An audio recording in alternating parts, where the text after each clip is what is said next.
এবারের জন্মদিনটা একবারে অন্যরকম ছিল। জীবনে প্রথমবারের মতো এই যে আমার জন্মদিন ২৯ মার্চ মাস সবসময় আমার কাছে একটু স্পেশাল।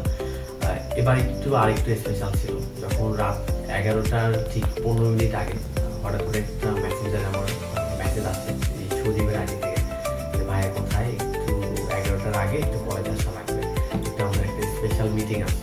তো যদি আমি একটু সেলসম্যান, আমি আসলে ততক্ষণে কিন্তু বুঝে গিয়েছিলাম যে আমার জন্য তো স্পেশাল কিছু ওয়েট করছে। আর আমার জন্মদিন আমি কথা বলছি, কেননা আমি সবসময় কথা বলি।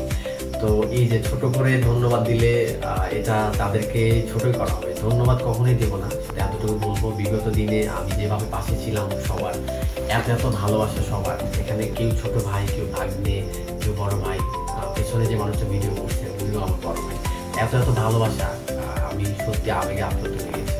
সামনের দিনগুলোতেও আমরা এভাবেই সবসময় থাকবো, আমাদের বন্ধন এভাবেই অটুট থাকবে, এতটুকুই। আর সবাইকে মানে আমার ভালোবাসা, ভিতর থেকে ভালোবাসা, ধন্যবাদ দিচ্ছি।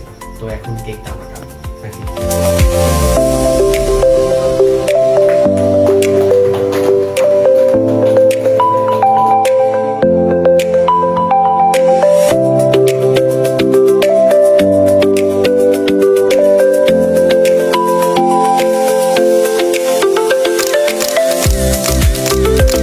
কেক কাটা শেষ, তো একটা গিফট আছে